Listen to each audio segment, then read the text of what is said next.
Bonjour à tous, bienvenue dans cette nouvelle vidéo sur la programmation en assembleur sur Amiga.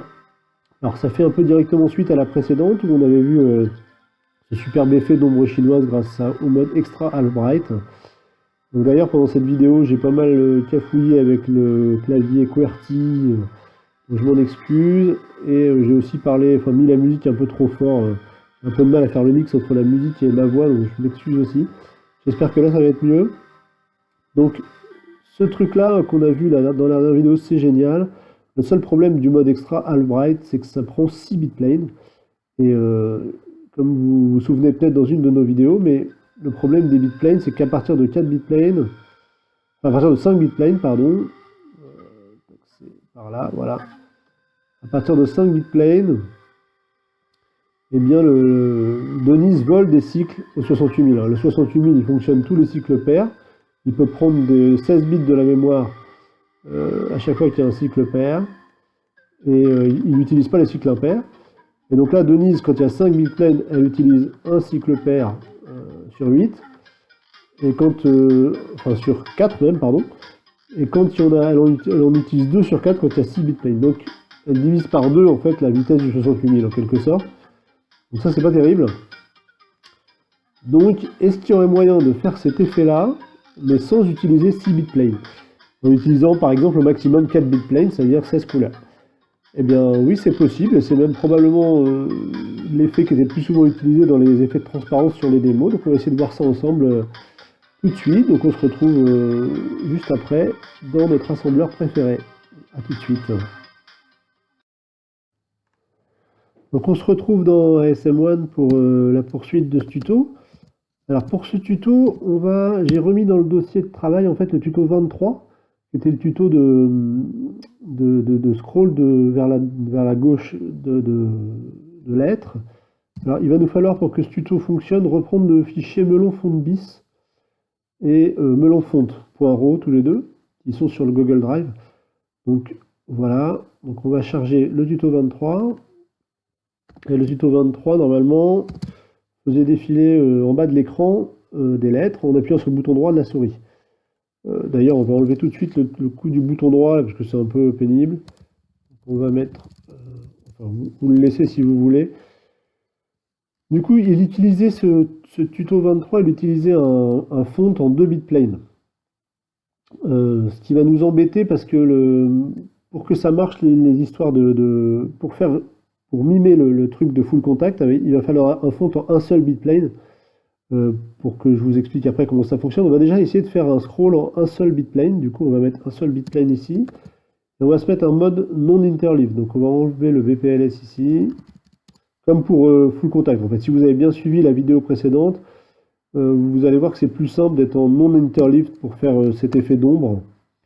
Donc je change tout ici pour être en non interleave.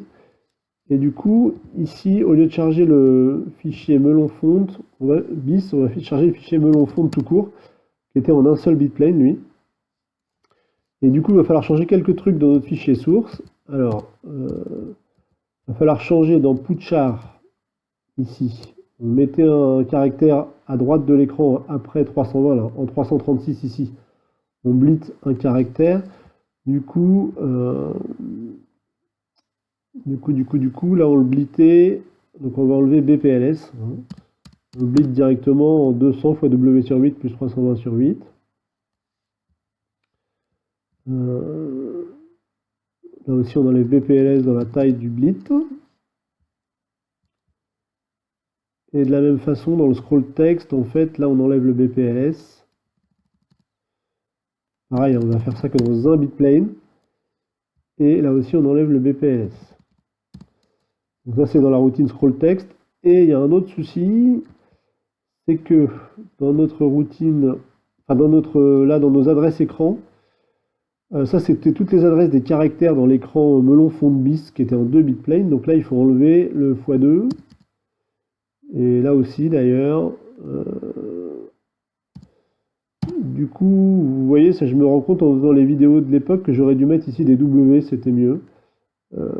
Bon, pas grave. Enfin, pas des W d'ailleurs, parce que c'est la largeur du font est bien de 320 de l'écran font.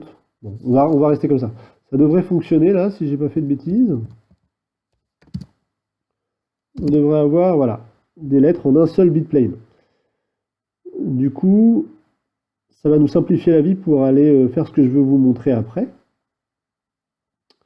Donc, on va sauver ça sous forme temporaire. Et on va aller dans Deluxe Paint pour que je vous explique le principe de ce que je veux faire en fait.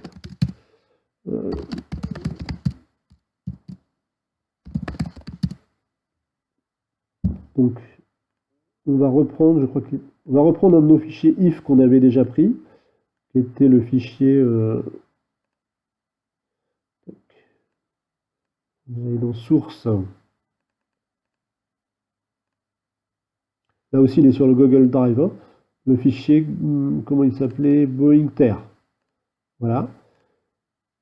Donc ce fichier est en 8 couleurs. Donc en fait, ce qu'on va faire, on va faire comme pour l'extra Albright, on va utiliser un bitplane entier, mais il ne faut pas que ça dépasse 4 bitplanes pour que le 68000 puisse avoir tous les cycles de bus qu'il veut par ligne. Du coup, cette image elle est bien parce qu'elle n'utilise que 3 bitplanes. Donc on va pouvoir la mettre en 4 bitplanes, donc on va dans Screen Format, et on met 16 couleurs au lieu de 8. Et là, donc c'est là qu'est toute l'astuce en fait. Là, on a nos 8 premières couleurs, de 0 à 7. Et toutes les couleurs d'à côté, on va faire comme l'extra Albright, on va prendre chaque couleur et diviser son intensité par 2. Exactement comme pour le mode extra Albright, on va sacrifier un bitplane pour faire le mode extra Albright en fait. Donc du coup, on fait un bouton droit sur cette petite zone là dans Deluxe Paint. On arrive directement dans la palette. Et donc on va copier chaque couleur dans les couleurs 8 à 16, 8 à 15, pardon. Donc je fais ça. Tac. Et ensuite, on va diviser l'intensité là par 2. Donc là, on est à 7, donc on va mettre 3 par exemple. Là, on est à 10, donc on va mettre 5. Là, on est à 9, donc on va mettre 3. Voilà. En dessous, pareil, on va diviser l'intensité par... Exactement comme le mode extra Albright des concepteurs de l'Amiga, hein, qui était juste un mode génial, mais qui prenait beaucoup de bitplanes. Donc on va essayer de faire la même chose. Donc là, on était à 3, donc on va mettre 1. Là, on était à 4, donc on va mettre 2. Voilà, là, on était à 7, donc on va mettre 3. On était à 6, donc on va mettre 3 aussi. Et là, on était à 6, donc on va mettre 3 aussi. Voilà, là, on était à 12, donc on va mettre 6. 12, donc 6. 10, donc 5. Voilà, bon, j'espère que je ne me trompe pas. J'essaie d'aller assez vite parce que c'est pas forcément passionnant sur une vidéo. Tac, là, on était à 6, donc on va mettre 3. Et là, on était à 7, donc on va mettre 3 aussi. Là, on était à 12, donc on met 6. Là, on était à 9, donc on met 3. 4 plutôt. Là, on était à 8, donc on met 4 aussi. Là, on était à 14, donc on met 7. 7. On était à 14, donc on met 7. On était à 12, donc on met 6. Et alors pour le noir, ça, on fait une exception parce que si on divise par 2 la couleur noire, évidemment, si je mets noir sur noir, ça ne va pas changer grand chose, on verra rien. Donc on va mettre un grisé. On va mettre, je sais pas, par exemple, une espèce de gris foncé, comme ça peut-être. Qui a un effet peut-être un peu, ouais, peut-être un peu plus grisé, je sais pas trop. Bon, on va mettre ça. Donc voilà, l'idée c'est qu'on ait un bitplane supplémentaire, enfin un bitplane sacrifié, pour que quand on mette 1 dans ce bitplane, donc le 4e bitplane en l'occurrence ici, on ait les mêmes couleurs que les 8 premières couleurs, mais divisé par 2 en intensité. Donc on va sauver ce fichier-là en l'appelant Boeing 4. Voilà. Alors, du coup, il va falloir, enfin, comme d'habitude, on va aller, c'est pas ça que je voulais faire, pardon. Comme d'habitude, on va aller dans if converter pour récupérer ce fichier en mode RAW. Donc, on se met dans le DH0. Je vais assez vite, mais je vous montre toute la procédure. Je pense que c'est plus sympa pour vous. Donc on va dans if, on l'a appelé Boeing 4. Voilà, donc on prend toute l'image, on se met bien en 0, 0. Attention, c'était une image en 336 pour le scrolling, donc on prend bien 336 de large, on va bien une fois plus large, et on va bien en 256 en bas avec les flèches de direction. Et attention, on va le sauver sous forme raw norm et pas raw bleed comme on faisait d'habitude. Donc là, on veut que ça soit les bitplanes les uns derrière les autres. Donc, on va appeler ça Boeing 4. On va mettre 336 par 256 par 4. Et on va dire que c'est non IL pour se rappeler. Non interleaved. Et point row. Voilà, je ne me suis pas trop trompé en QWERTY. Donc on sauve ça. On va pas le sauver dans if, pardon. On va le sauver dans... zut. On va le sauver dans... On va enlever if, on va le sauver directement dans source. Dans notre dossier de travail.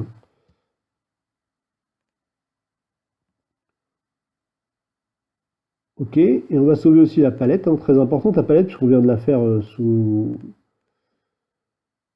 Deluxe Paint. Donc on va sauver ça, donc on va l'appeler Boeing, palette Boeing.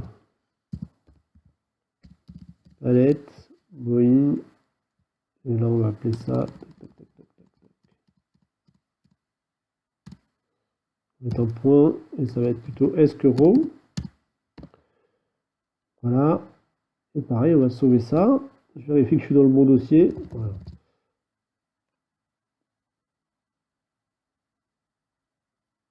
Ok. Donc on peut revenir dans notre assembleur. Donc on va déjà essayer d'afficher notre Boeing Ball 4 là. Donc au lieu de mettre screen ici, on va mettre inbin. Je ne sais plus comment je l'ai appelé. Boeing 4, je crois, par 336, par 256, par 4, non IL, je crois. J'espère que c'est bon. Et donc, on va mettre un pointeur vers le 4e bitplane. Donc on va l'appeler plane 4, égale, donc c'est une constante qui va être égale à l'adresse de l'écran, plus 3 fois le bitplane. Enfin, 3 fois la hauteur d'un bitplane, donc 3 fois W sur 8 fois H. Pour qu'on sache où pointer pour faire nos scrolls et nos poutres de caractères, nos poutres chars. Donc pour l'instant, on va pas faire le scrolling ni l'adresse des... On va oublier ça pour l'instant. On va oublier le scroll texte et on va oublier tout ça. La boucle principale, on veut juste vérifier que déjà on affiche correctement notre image. Alors, j'ai pas mis la palette, évidemment, donc on va aller mettre la palette dans le copper, ça sera mieux. Là, voilà. Donc ici, la palette, on efface la palette d'avant, et j'inclus le fichier palette Boeing 4. Donc voilà, là, if converter m'a remis la palette directement sous forme de dc.w, donc c'est bien pratique. Donc là, c'est la couleur 0, la couleur 1, la couleur 2, etc. Donc on va regarder ce que ça donne. J'ai toujours pas la bonne couleur, donc j'ai un souci. Qu'est-ce que j'ai pas fait? J'ai pas mis le bon nombre de bitplanes. On n'est plus à 1 bitplane, on est à 4 bitplanes. Voilà, c'est mieux. Donc là, on n'utilise que 8 couleurs, donc il nous reste un bitplane dans lequel on va essayer de faire tous nos poutres et nos scroll text pour que ça donne un effet d'ombre. Donc dans poutres, il va falloir qu'on aille non pas en screen, mais en plane 4.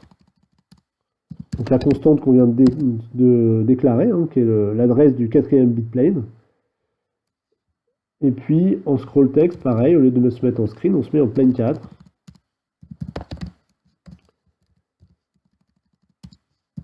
Et je pense que ça devrait suffire. Donc on enlève les points virgules ici, là, là, là.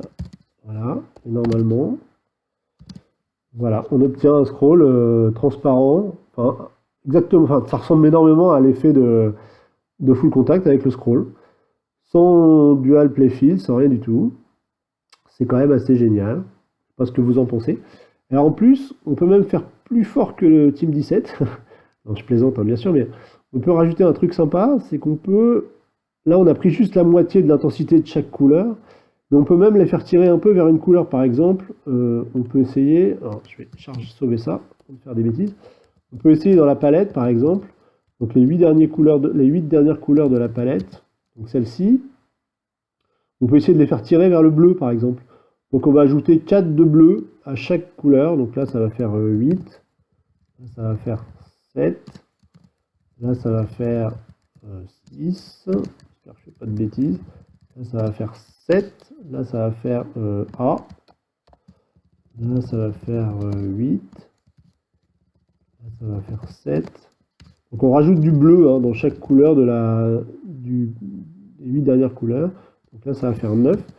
On devrait avoir une espèce d'effet bleuté sur le scroll. Voilà, alors je suis pas très doué pour les couleurs et tout ça, mais bon, j'espère que vous voyez l'effet. On a une espèce d'effet d'ombre bleuté, plutôt que juste une ombre toute simple, quoi. Vous pouvez faire la même chose en le faisant tirer vers le rouge ou vers le gris ou vers ce que vous voulez.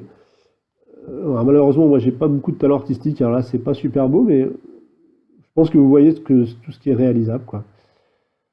Voilà, bah, c'était pour compléter en fait la vidéo précédente et vous montrer comment était fait, je pense, là, beaucoup d'effets de transparence dans les démos, dans les scrolls de démo. Voilà, bah, écoutez, je vous dis à bientôt pour la prochaine vidéo et je vous remercie de me laisser un petit commentaire ou un petit pouce bleu si vous avez aimé cette vidéo. À bientôt.